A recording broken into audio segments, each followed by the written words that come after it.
Greetings, everyone. This is Rock and Roll Swap Connection with the weekly comic book roundup. We've covered this week's Marvel books as well as this week's Batman-related DC books, as well as Magic the Gathering. And now it's time to wrap things up with the rest. Oh, excuse me. With damn. With the rest of this week's DC books. Starting with Crush and Lobo, number 3. And I'm just saying, I love that cover.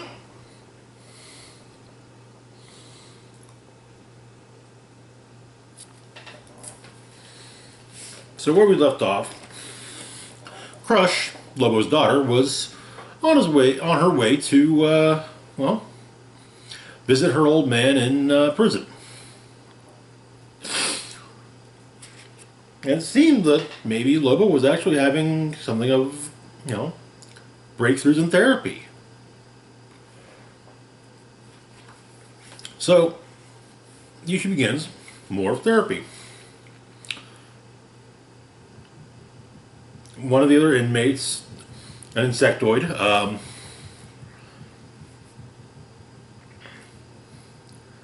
talks about how,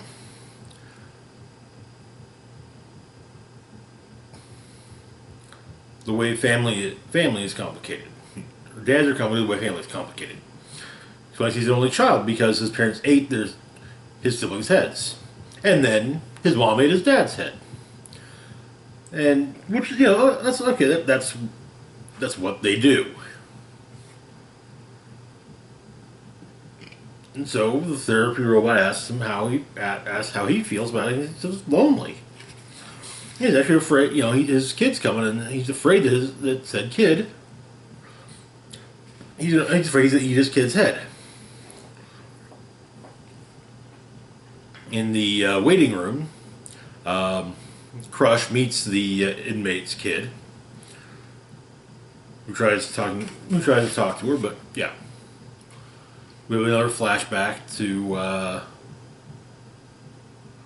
Katie having been held prisoner, but Katie makes a good point. She's able to call. She's being held prisoner by bad guys, but she can use her phone. So she goes to talk to Lobo, and he's actually polite. They're constantly being checked by the drone bots.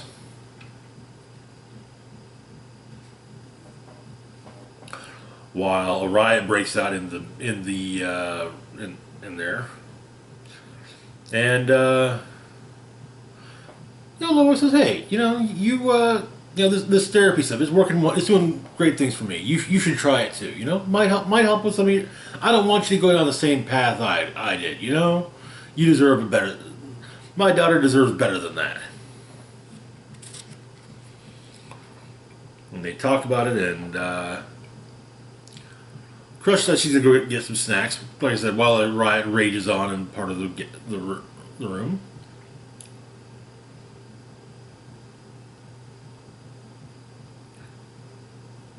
And after she leaves, Lobo steps through the force field and makes it through, no problem.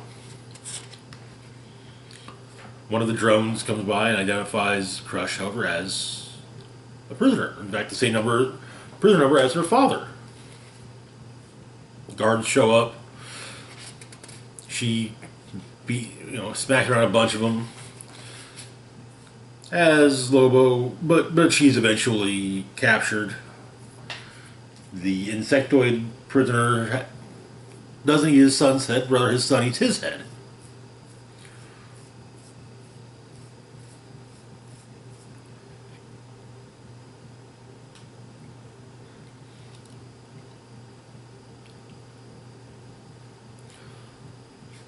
And Lobo leaves the prison, and everything's explained to Crush. Basically, during the point where her father shook her hand, he likely just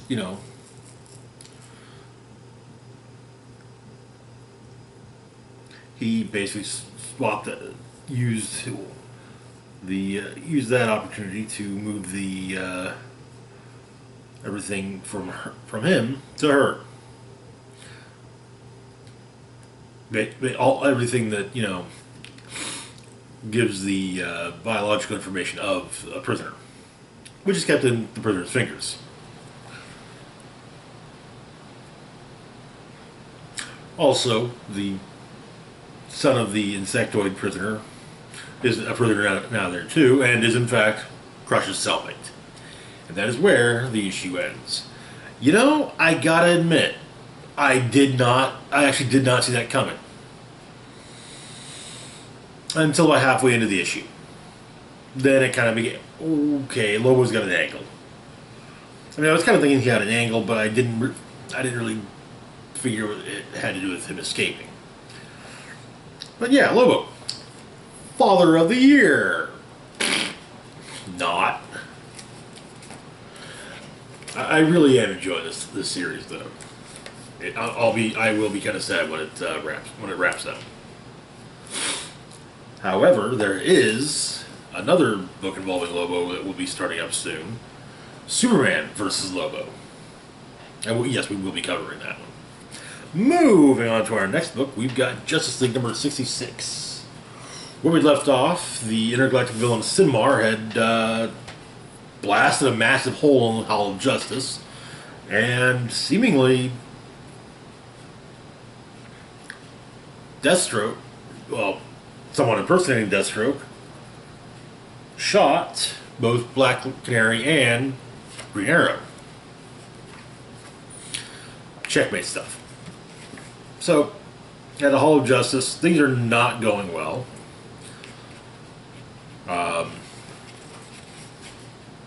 Naomi sees the damage under the hall and runs her parents are there.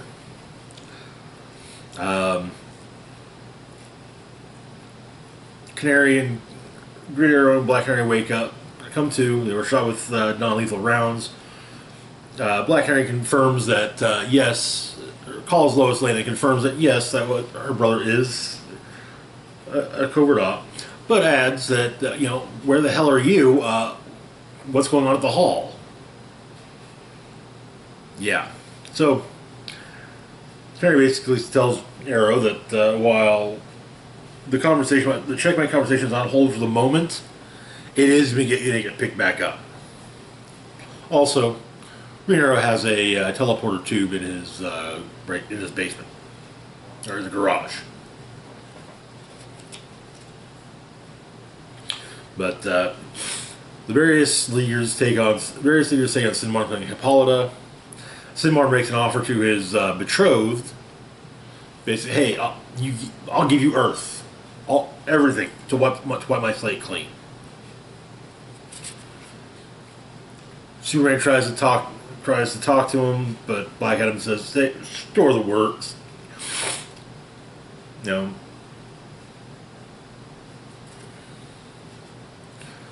Save your words, I got it.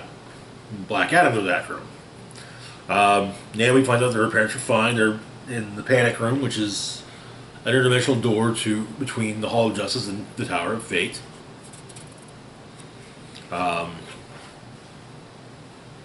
It seems like the more power Sinmar is hit with, the more he turns it into. So,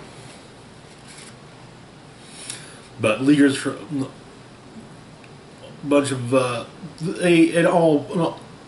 all hands on deck calls been put out. Captain Atom, Booster Gold, Firestorm, Blue Devil, Vixen, Plastic Man all show up.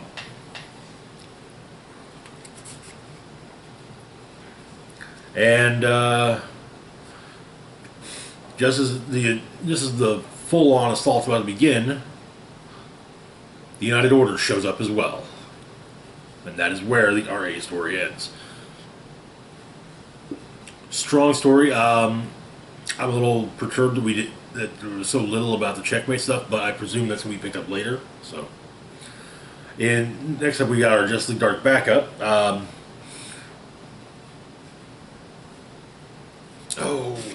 cannot remember her name. But our last night has found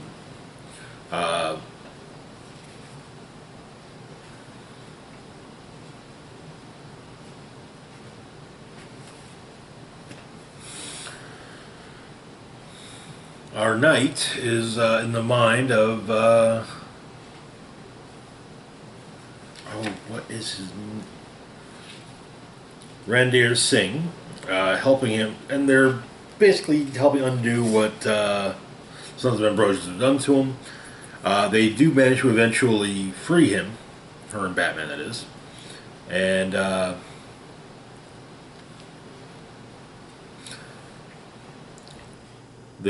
he mentions that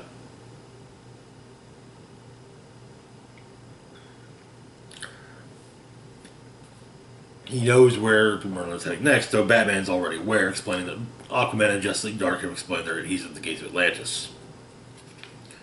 And Atlantis, yeah, his ancient sea creatures are Merlin's ancient sea creatures are smacking the hell out of Justice League Dark and Aquaman, and the Shield. But yeah, the Atlanteans are doing what they can to hold him back. But Merlin has gone to the old Atlan Templars, though he was followed by John Constantine, who already knew where Merlin was heading. And so Merlin, standing in front of the great door outside the temple, simply says, "Beneath the drowned city, the dark world lies, dreaming." As the gateway seems to react to him, and that is where the issue ends. The Justice Dark story is getting interesting. I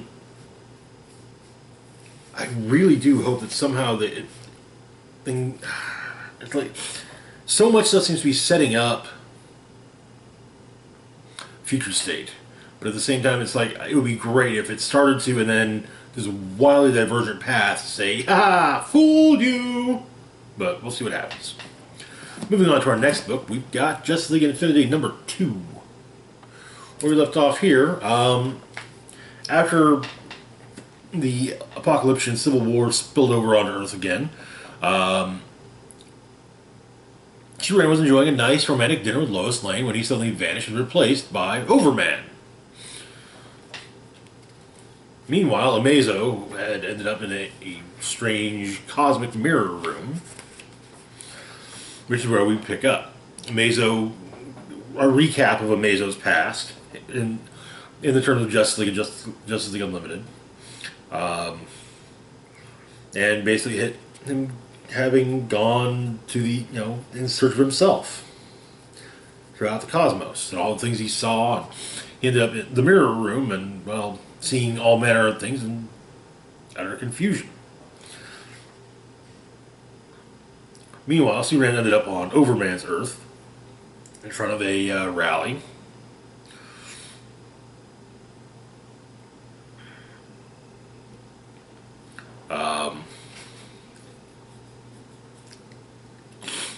He loses his cool for a moment, but he does manage to try and talk everyone talk to everyone.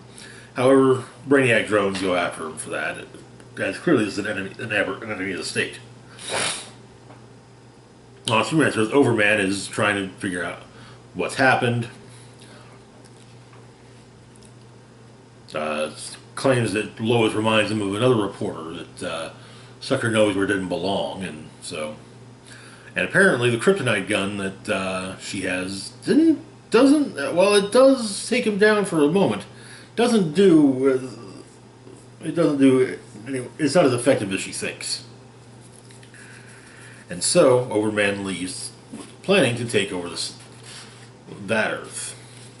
In India, Jean discovers that things are going wrong, and, it's time to stop being Amrit Jeswala, and time for him to once again become Jean Jones. When he arrives in Metropolis, he sees Overman taking on the League, and he's actually kind of winning. Superman takes down Brainiac, then has to deal with the forces of Vandal Savage, when he's teleported away to help and brought before the Resistance.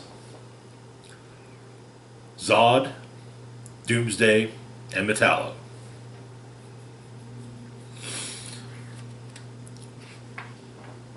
We find out about Overman's history, including that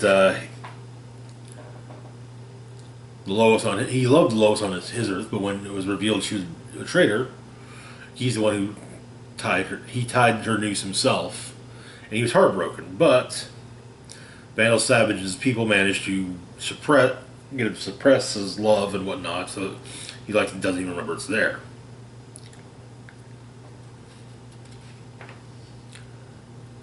And then more cracks in reality are also occurring as well, which Jean is able to detect. And that is where the issue ends. Justin is just definitely turning out to be very interesting so far. There's that part that's very tempted to say it's nice to see them dabbling with the multiverse, but it's not the first time that Justice League continuity dabbled with the multiverse. After all, there was the Justice Lord episodes, A Better World. But it's not, if anything, it's nice to see them dabbling further with the concept. Anyway, moving on to our next book, we've got Crime Syndicate number 6, which is actually the wrap-up issue. Where we left off, while fighting the Legion of Justice, the Crime Syndicate discovered a hidden ally of Alexander Luthor. Ultra Girl. Ultraman's cousin. So the issue begins with Atomica riding the casket carrying the coffin carrying Johnny Hook's body back to Earth with Owlman behind her, while Ultraman and Ultra Girl really destroy Metropolis. In the Atlantic Ocean, Power Ring has ended up on Demon's Island along with Superwoman and Sinestro.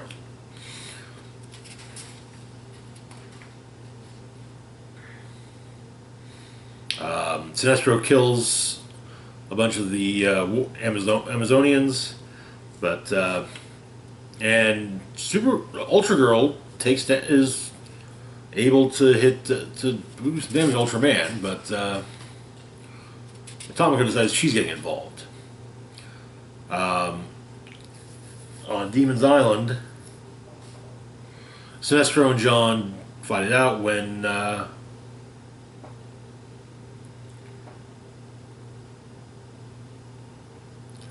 Superwoman cuts off the finger on which John wears his ring.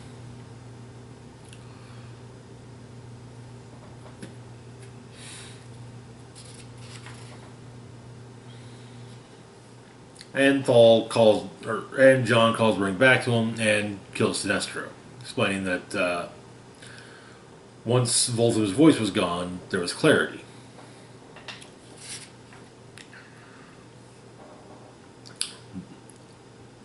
Superwoman and Power Ring join in the fight, and however, Atomica is the one who takes down Ultra Girl by getting inside her brain and, well, basically walking on her brain, causing her brain damage and leading to her death.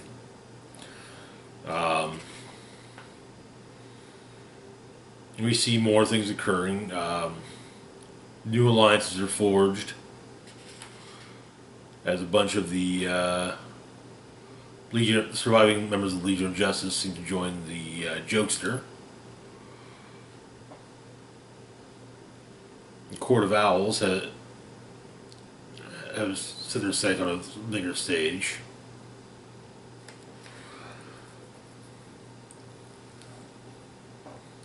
Despero has ended up getting the the yellow ring of Sinestro, while the Guardians watch.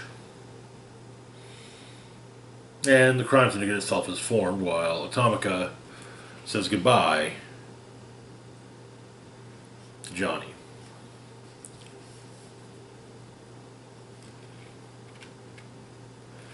And yeah, there are a bunch of petty little dipshits. We then get the origin of Atomica. She met Johnny Quick. They went after Choi Technologies. And they were developing a biotech that had the potential to enhance your true self. So she drank it down. It didn't. So far, it was only working with in a handful of cases. Hers is one of the handfuls. And so she had a great time. She and Johnny had a great time together. And the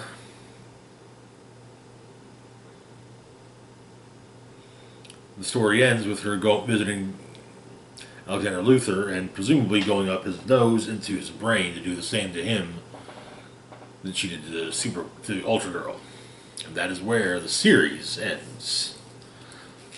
Crossing was a fun ride. I'm hoping we get more of it, and I especially loved the little nods to the little, rather than,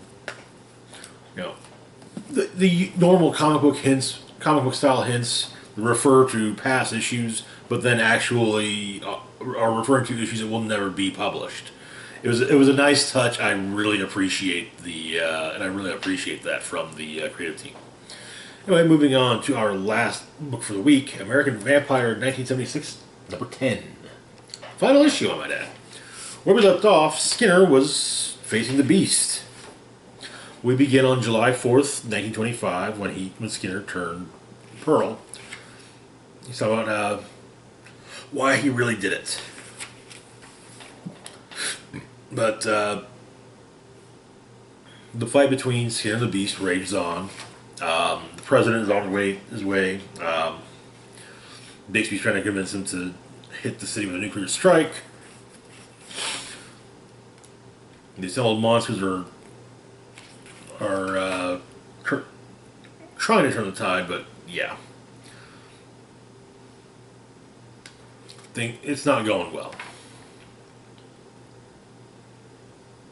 Then the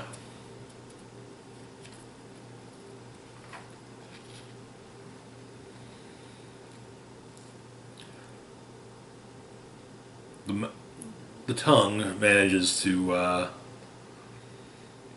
get in Travis's head, and he ends up turning the Carpathians briefly again on the side of the Beast, but discovers that Gus is alive and well, and so they're back on the side of good.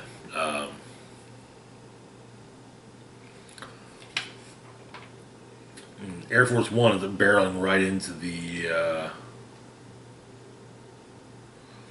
Beast, seemingly destroyed, and at least injuring him. And so Skinner then pours the blood of light into Skinner's wound, or into the Beast's open wounds, killing him and his followers, and also dying in the process. Pearl kisses him as he dies, and he explains why he turned Pearl. He didn't realize it for a while. This is all said as Pearl goes to talk to Jimmy Carter. Things are set up.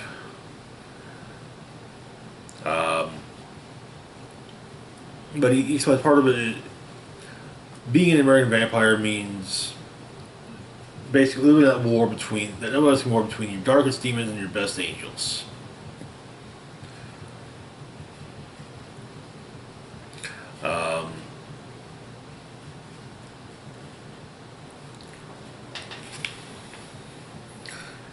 And in the present, she's the head of the U.S. Department of the VMS, with the letter from Washington on the wall in there, along with a candy cane. And apparently written on it now is Skinner was here. And that is where the issue ends. But yeah, basically, Skinner does per se that,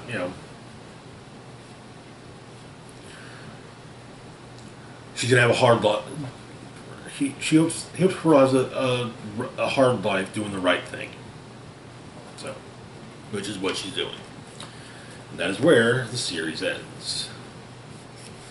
It was a good run.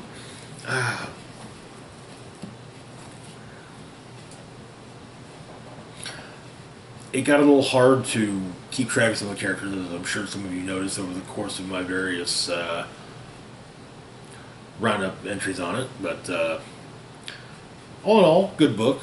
And yeah, that's going to do it for this week's roundup. As always, feel free to like, share, and subscribe. Links to my Facebook, Twitter, Patreon, and PayPal can be found in the description box down below. This is Rock and Roll Spock signing off, saying live long and rock hard.